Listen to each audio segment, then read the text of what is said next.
Siya nga pala mga kaibigan, yung kanina yung sa video, yung medyo para bang may bumababang ganyan na may itim dito. Sa ano siguro yun, sa video na. Hindi kasi siya magkaparehas ng frame rate. Pero kung sa ano, kung wala sa video or yung nasa natural tayo, maganda yung kanyang picture.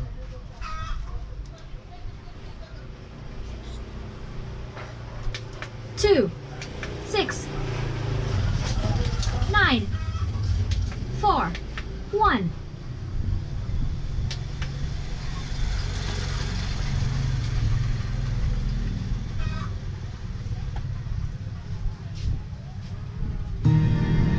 Felt the warmth of your love moving to me, and I knew you're all I ever need.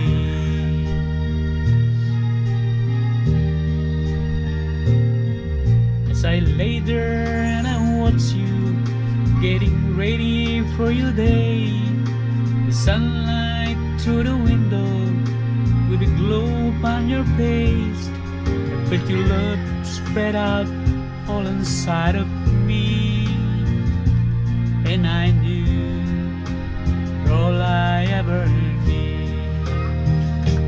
You are all I ever need, bigger than the air I breathe. Hello mga kaibigan, at ito panibagong ano naman ito, panibagong luma. Kasi may nagdala na naman sa akin ng ganitong TV eh. Hindi na ako gumagawa ng ganito eh. Alam niyo naman na luma na yung mga ganito. Kasi may-ari hindi ko naman natanong kung anong klaseng TV eh. Kasalanan ko rin. Pero ganun pa man nandito na, eh gagawin ko na rin. Wala raw itong power. Ito ang tatak nito, View Plus, ayan. Okay.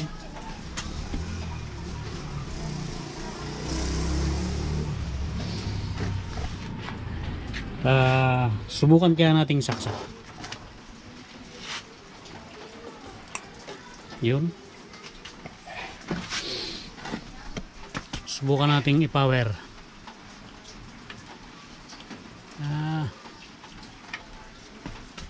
So wala talaga. Kasi ang button nito yung yung power switch nito eh hindi yung toggle switch. Yung ano siya, yung micro switch button switch, kagaya ng mga nakalagay dito sa volume control. Yan yun. So mabuti pa buksan natin, okay? So yun, bubuksan natin mga kaibigan, at ating didiscoverin natin ang sira nito, kung anong nasira din eh.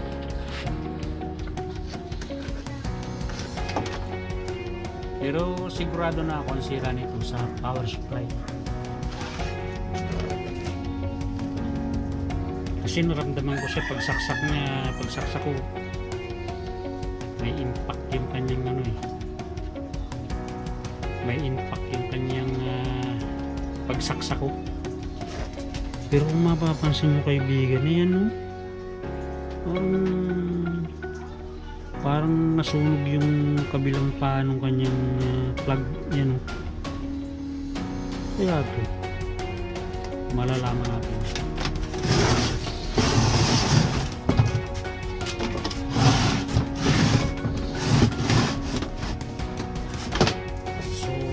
Natin at tingnan natin kung anong sira nito.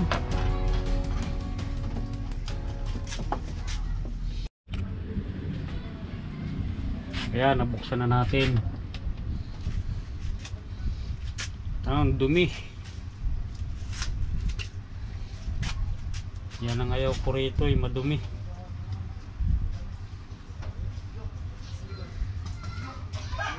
sa paglilinis pala ang trabaho na. Tapos pagka hindi mo nagawa,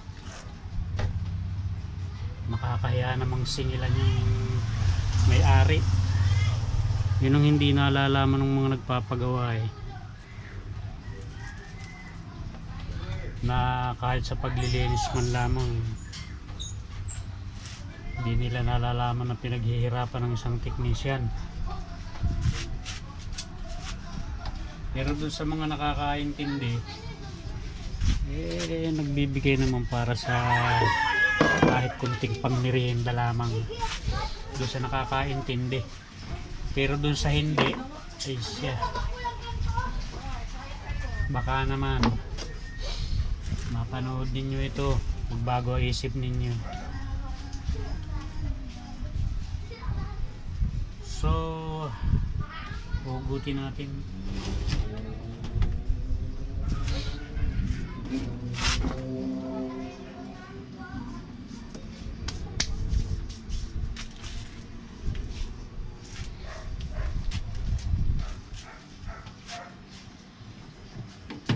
Tanggalin muna natin ang mga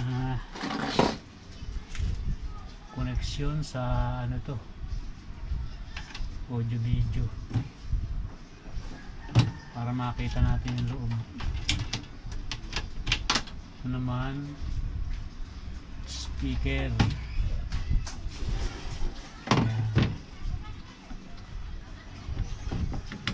Yan, digusing. So yun,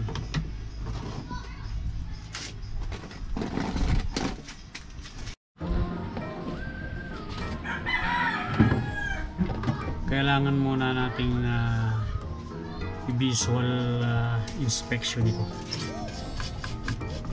Medyo papagpagan natin ng kunting alikabok, dumi, para makita natin.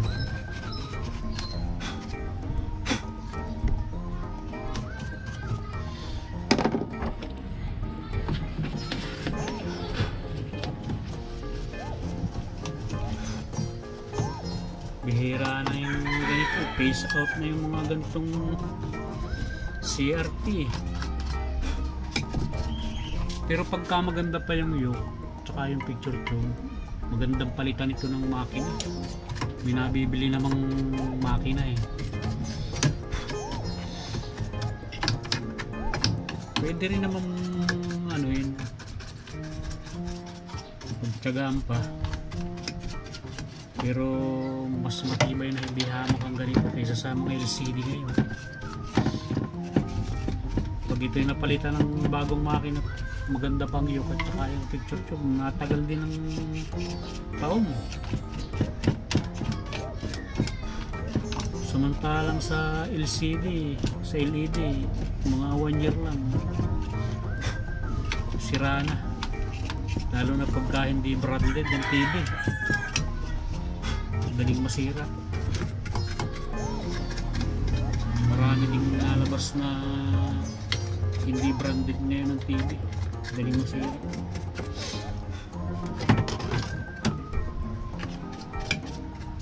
Hindi na lang natin i-mention at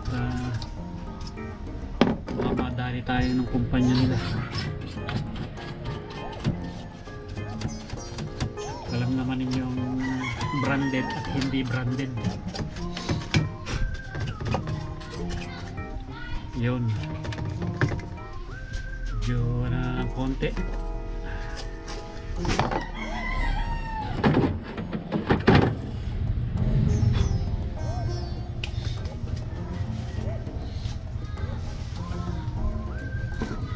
Ito gamit ang ating analog, testingin muna natin.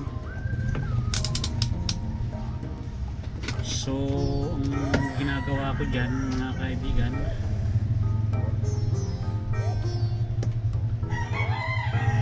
paalala nga pala, itong paggagawa ko ito sa ano pa lang, sa mga nagdi-DIY, mga bago pa lang nag-aaral.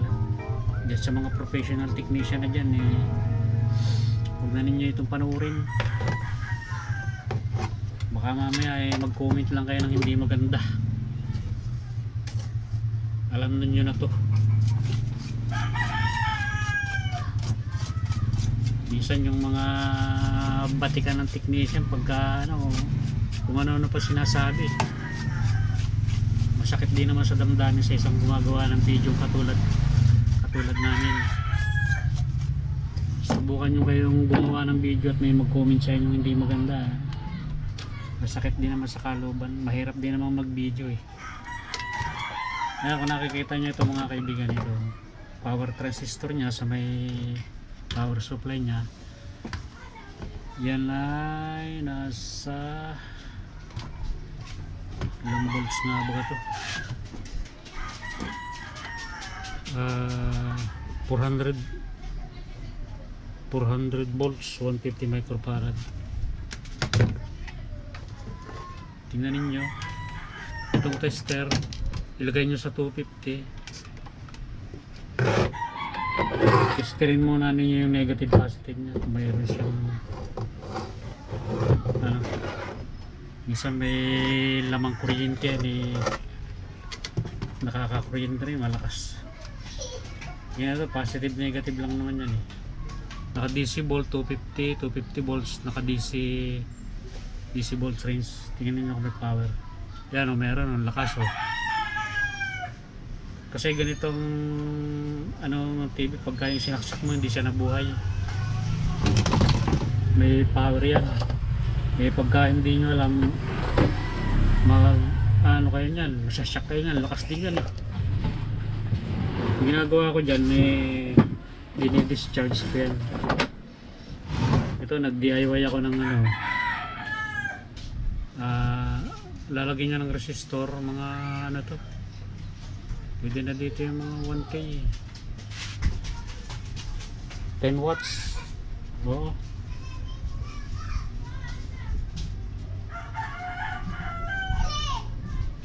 $10 watts, 10 ohms.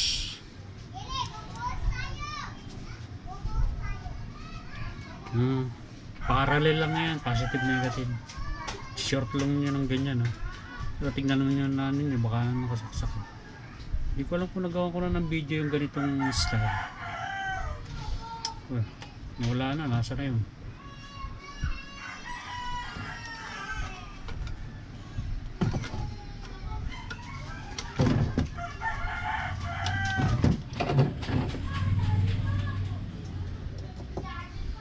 Yan, discharge nyo na lang. Siguro mga 10 seconds lang, wala na yan. Para makasiguro, sukatin nyo ulit kung may laman. Kaya wala na, okay na yan. Pwede na yung lamas-lamasin yan.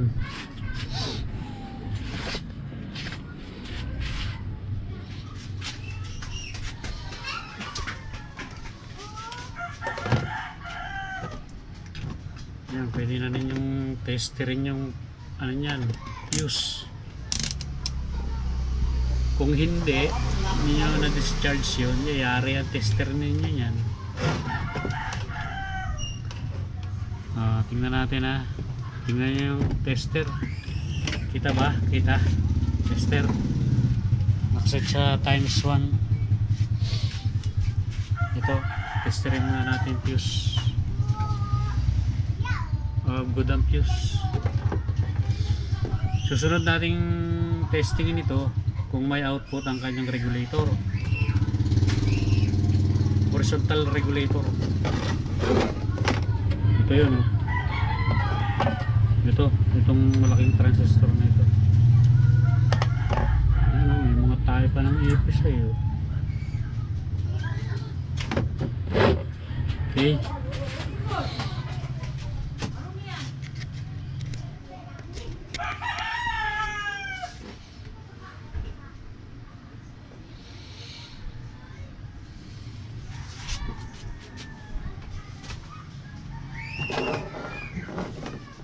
lagyan natin ng power, and then sasaksak natin. Pero ang gagamitin ko ay yung ano, analog. Ay, ito pala, itong digital itong digital tester ang gagamitin natin. Set natin sa DC. Yan. Then kukuha tayo ng pang ground. Maglagay tayo ng ground rito. Yan. Tapos yung kabilang ano, lagay natin din sa tester. Kung maaari ang gamitin niya yung black para hindi kayo malito. Kasi ito kulay red eh. Hindi ko na makita yung aking black. Yan. Kumana kasi. Ito pala yung switch niya. Okay. Ito yung kanyang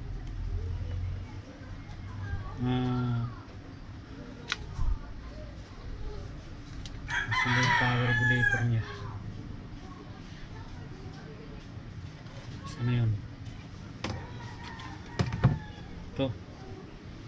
Tatlo lang ang panon eh. Pero ito yung collector. Tingnan natin kung may collector kayo. Ito ba yung tester? Ayan, tingnan na lang yung tester. Doon natin itutusok yan sa gitna, sa collector. Ano lang naman yan eh, base emitter collector, yung nasa gitna ng collector. Okay, sasaksak ko na.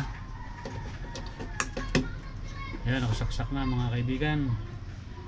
Ngayon, tingnan natin ito. Tingnan na yung tester kung mayroon.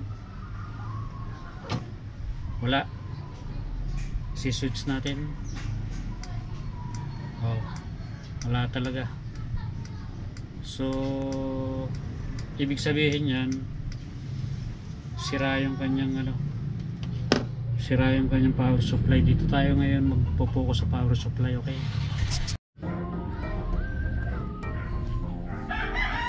Yun mga kaibigan, sa nga pala, pagkakagaling pa lang doon sa pinakang pagkakasaksak niya, gagawin nyo ulit yung sinasabi ko sa kanya. I-ano ulit nyo yan, i-discharge nyo ulit yung pinakang capacitor. Ito, meron pa yan, hindi ko pa na-discharge, pero parati kong ginagawa yun pagka nagre-repair ako. Ayun mga kaibigan, may gumawa na rin ito. Ayan oh, inilabas na yung mga diode nya. Ano? Ayun, titingnan natin yan kung anong ano yan, pero may gumawa na eh. Ang ganda pa naman yung kanyang board. Okay, ang gagawin natin dito mga kaibigan ay para makasigurado tayo, no, bubunutin natin itong horizontal regulator nya. Ang number nito ay D2499. Titingnan natin kung meron siya, kung magkakameron siya ng output. Pagka talagang wala siyang output, kahit ito wala na, talagang may problema tayo dito sa kanyang ano, dito sa kanyang SMPS. Ito ang SMPS niya, ito ang kanyang MOSFET, power regulator. Nasa ano yan, bandang power supply. Okay, bunutin natin.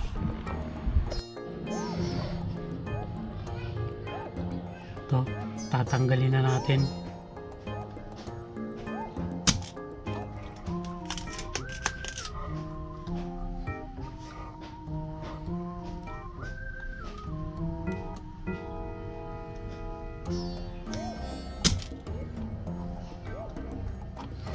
Tapos mamaya itong power switch nya titestingin natin, baka hindi lamang nagko-contact yun, baka sira na.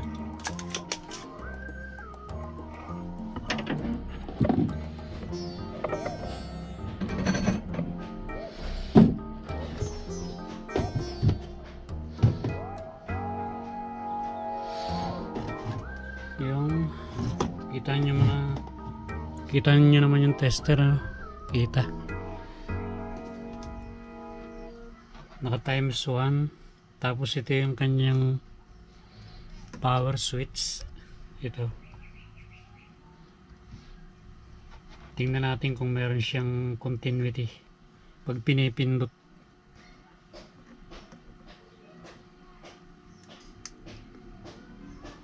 Yun, kita nyo tester, okay naman siya, di ba? Oh, gumagalaw.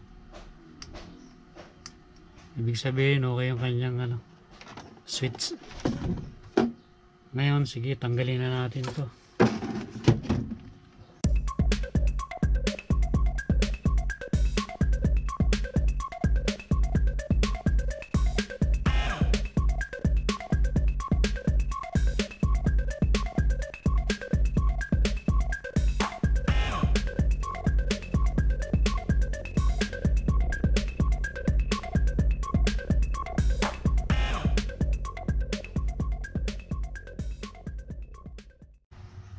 Yun. So itong block, ito ang base, ito ang emitter at ito ang collector. Basta ang parating gitna kasi niyan collector. Pagka ganitong klaseng mga regulator, power regulator. Tingnan naman natin ang collector emitter. Okay, means pag pumalo yan, sira yan. Pero pagka binaliktad mo, reverse bias, pumapalo siya. Okay yan. Okay. Ito ang base. Papalo yan pareha sa base emitter tsaka collector. Nasa base yung block. Okay. Palo siya. Pag reverse bias mo naman yung red yung nasa base nya, ipapalo dyan. Okay. So good pa to. Good pa ito. Ngayon is testerin natin ang kanyang ang voltahe niya, kung magkakameron siya ng output voltage dito sa tinanggal nating regulator. Ayan, isasaksak ko na. Ayan, nakasaksak na siya. And then itong ating digital set natin sa DC.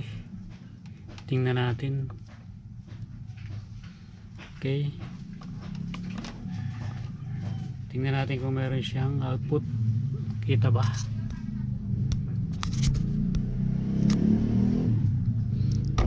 Kita ba yung tester? Kita naman to, nasa gilid yan, yan. Okay, tingnan natin kung merong pumapasok na voltahe. So wala talaga. Ngayon subukan nating i-on. Wala talaga. So yung nanggagaling dito sa SMPS sa kanyang power supply, wala talaga siyang output. Wala, Ngayon tingnan naman natin kung meron siyang pumapasok na input dito sa kanyang power capacitor, sa filter capacitor niya sa pinakang main. So dito tayo magsusukat sa SMPS. Hindi tayo naka-ground kasi power supply na ito Kailangan dito tayo kukuha ng ground sa niya, power supply din. So simple lang, hanapin mo yung positive. Ang positive nito nandito, i-parallel mo lang yan dito sa negative nya. Negative parallel lang sa pinakang power filter capacitor. Kung may pumapasok siyang mga 220 to 330 ganyan, 350. Okay, so meron siya, kita nyo, tingnan niyo ito, 241 yun. So may sira talaga yung kanyang SMPS. Ngayon ang gagawin natin ay papalitan na lang natin ito ng 4 wires na PSU, power supply. Okay, papalitan natin yan.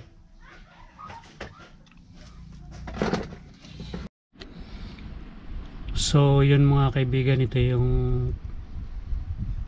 4 wires na PSU, ilalagay natin dito.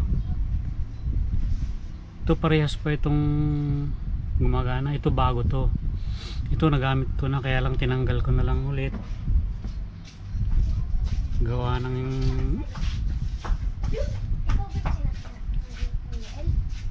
yung isang ginawan ko nito meron ng ano siya, nakakita ko ng pyesa. Ito naman, ito yung dating nagawa ko na ganitong pagkakabit niya. Itong kung makikita nyo, itong wire na blue tsaka itong yellow, ang original position na kabit niya dito. Ayan o, ito yung yellow, ito yung blue. Kasi itong wire na ito inililipat ko dito sa isa. Ganito ang ginagawa ko. Ayan. Yan. Para ito kasing variable itong variable resistor na to, itong trimmer, meron kasi itong ano 5 volts to 24 volts Ngayon pagka hindi mo kasi siya tinanggal dito sa pagkakabit, dito mag-trim ka pa kung anong output ang gusto mo, basta't hanggang 24 volts DC yun. Ngayon ang ginagawa ko, para hindi ka na magtimpla rito sa trimmer nya, inilalagay ko na lang siya dito sa pinakang output ng optocoupler yun yan, nilalagay ko na siya para hindi ka na mag timpla kung anong voltahe ang gusto mong output, kasi titimplahin mo pa yan Ngayon para makasiguro ka na pagsalpak mo, bahala na siyang magbigay ng output kung ano yung output na ibibigay niya. Kagaya din yung optocoupler nya, kasi kinakabit ito sa may optocoupler din para ito kasing optocoupler na nakakabit sa kanya, tinatanggal ko na, bali binabypass na natin yan. Merong ang pin nito nandito 1, 2, 3, 4. So yung kulay blue ilalagay mo sa pin number 3 at yung yellow ilalagay mo sa pin number 4. Tanggalin mo na itong optocoupler na to. Meron akong video nito na sa DVD, andun iaano ko yung link para masundan din ninyo kung paano. At pangalawa, bago kayo magpalit nito, titingnan muna ninyo kung meron siyang okay yung output nya rito sa pinakang power capacitor nya, yung pinakang filter capacitor nya, yung power capacitor 400 volts yun 150 microfarad dito yun yung malaking capacitor dito. Yan, susukatin muna ninyo yan kung meron siyang output, kasi pag wala, maaaring sira din yung kanyang bridge type rectifier dito ng mga diode, re-referin pa nyo yun. Tapos ngayon ang gagawin naman natin, tatanggalin natin yung pinaka MOSFET nito. Okay, bago natin ipalit itong ipapalit natin, itong isa tatago ko ito bago pa to Okay, Ito nga pala, ito yun, no? Tama pa, 5 to 24 volts. Kasi yung optocoupler nito, sinusupplyan lang naman ng ano yun, hanggang 15 volts. Hanggang 15 volts lang yun. So kaya pwede ito. Ito ang kahon nito. Ito sa online ko ito binibili. Tsaka may kasama na siyang diagram. Kaya hindi kayo malilito sa pagkakabit. Ayan o. Meron. Ayan o. Tsaka dito sa likod. Okay. Basta panoorin din yung video ko sa DVD yun eh. Minami DVD. Ilalagay ko na lang yung link dyan sa baba. Sa baba nitong video. Okay.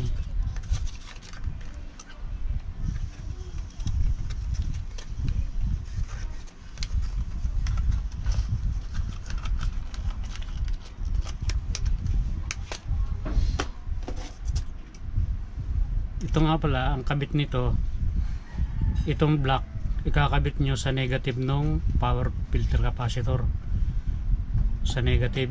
Itong puting ito yan, ang positive nya eh. Dito ang kabit sa negative dito. Ito namang red, ang kabit nyan dito sa drain. Ito ang drain ng MOSFET eh, yung pin number 1. Mamaya tatanggalin natin, pakikita ko sa inyo. Itong may puting ito, dyan yung nakakabit, yan drain yan eh. Tapos lahat babypass na natin yan. Tatanggalin natin, basta tanggalin lang ninyo yung pinakang MOSFET. Tapos ito naman ay di dun sa pin number 4 nung pin number 4 nung optocoupler, ito sa pin number 3. Tapos yung pin number 1 at pin number 2 ng optocoupler, kakat na ninyo yun, ibabypass na ninyo yun. O kaya ihang na lang ninyo rito. Ihang na lang ninyo. Kaya hanapin natin dito yung tatanggalin muna natin itong kanyang MOSFET. Pinainit ko lang yung panghinang.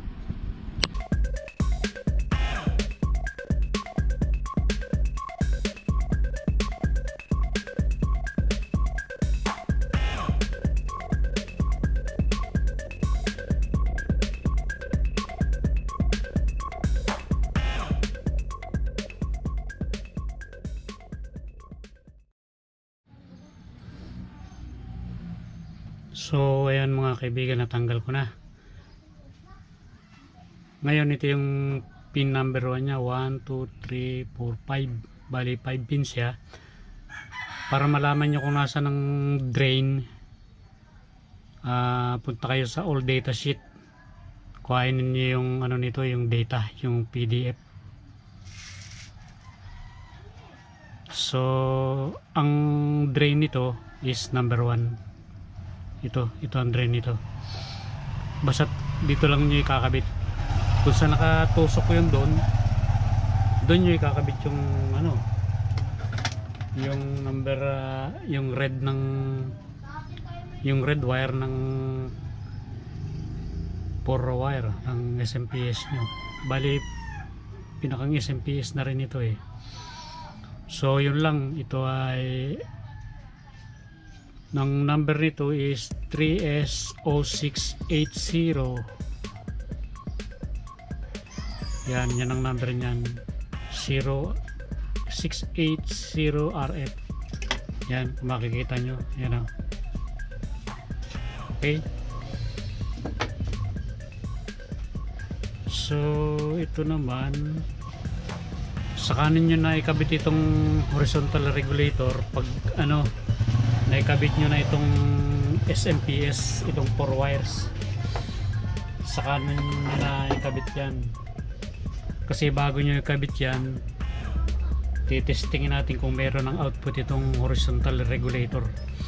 Dahil pag may sira pa yan dito sa pinakang may parte ng horizontal regulator output nya, o dito sa may kanyang flyback, pag sira pa yung kanyang pinakang zener diode, ito Zener diode, yung pinakang R2N nya, sisirain din yung inyong 4 wires, sisirain yun. Kaya bago natin testing maigi, ikakabit muna natin, titestingin natin kung may output na lalabas dito sa pinakang collector ng kanyang horizontal regulator.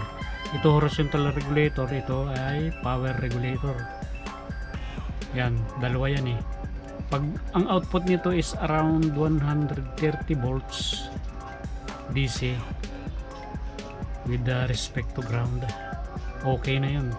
Pwede na ninyong ikabit itong horizontal regulator, then pwede na natin testingin. Okay,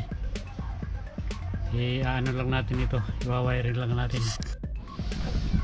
So yun mga kaibigan, nailagay na natin at nilagay natin din sa heatsink yung kanyang yan, kung makikita nyo,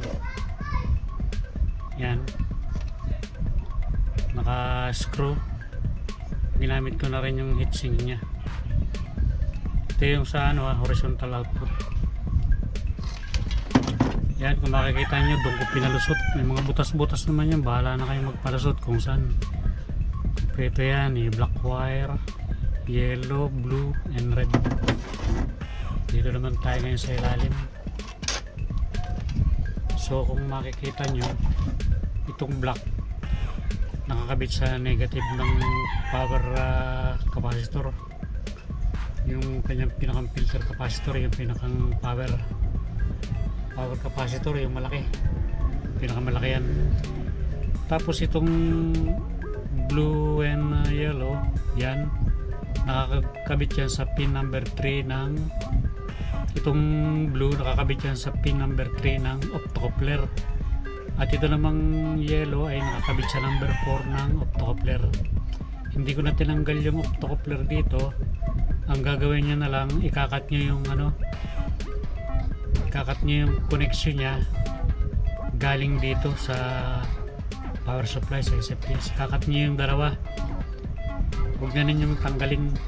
Ang tatanggalin nyo lang, edi yung nandun, yung pinaliwanag ko kanina, yung nandun sa 4 wires, yung pinakang PSU nya, yung nandito.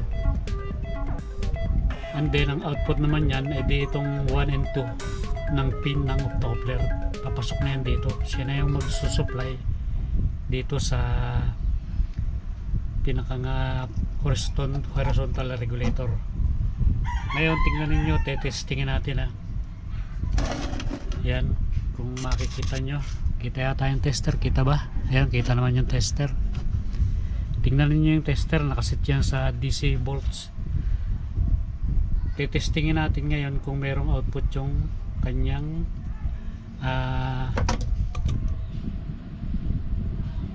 horizontal output. Tinanggal, hindi pa nakakabit yung horizontal output nito mga kaibigan ito nandito pa. Titingnan natin. Okay, at isasaksak ko na, isasaksak muna natin.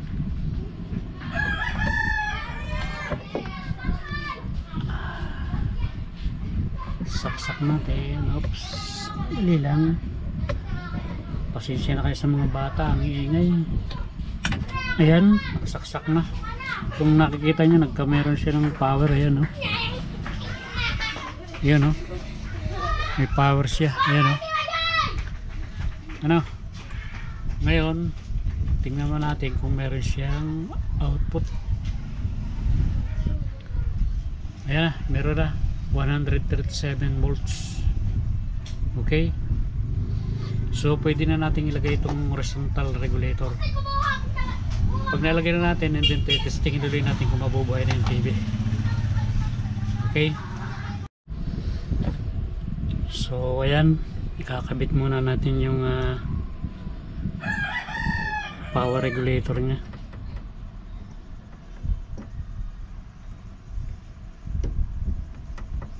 Hindi pala power regulator, sorry, horizontal regulator, HOT tawagin ng iba, hot.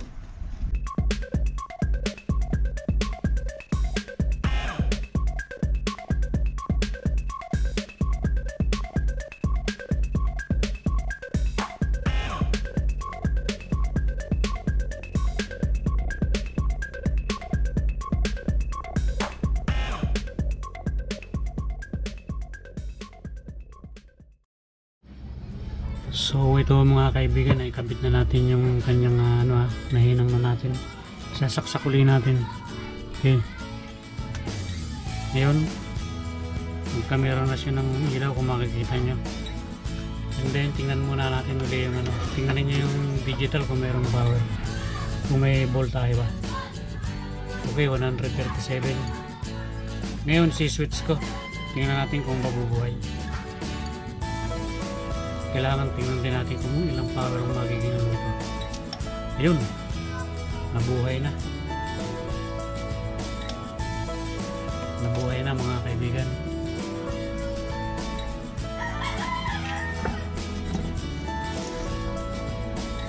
Yun, okay na nga. Nabuhay na. So, iano muna natin. Iaayos natin para makita nyo.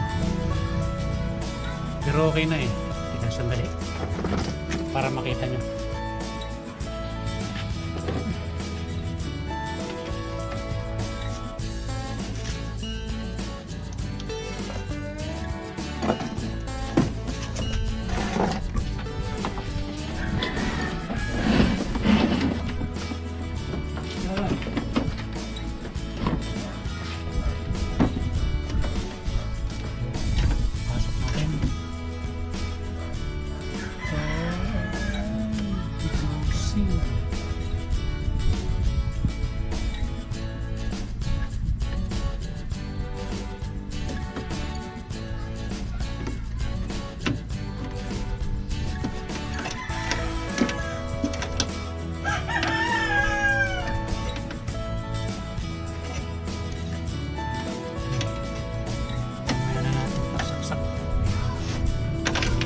Makita niyo. Yan, okay na. Iharap natin dito mga kaibigan para pakita niyo.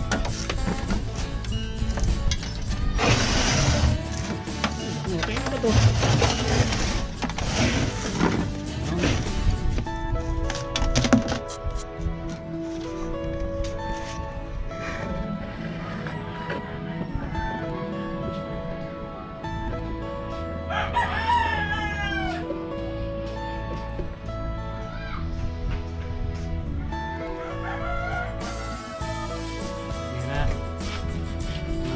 Sasaksakin natin. Ito yung power niya para makita nyo lang. Okay, saksak natin dito. Ito na lang.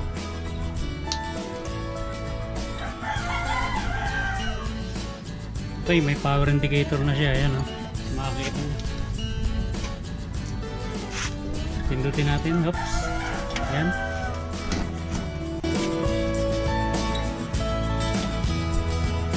So yan, okay na mga kaibigan, kita nyo naman.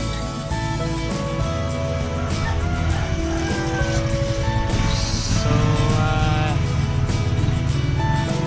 ingay naman ang mga nagdadaan dito, daanan kasi ito sa amin mga kaibigan.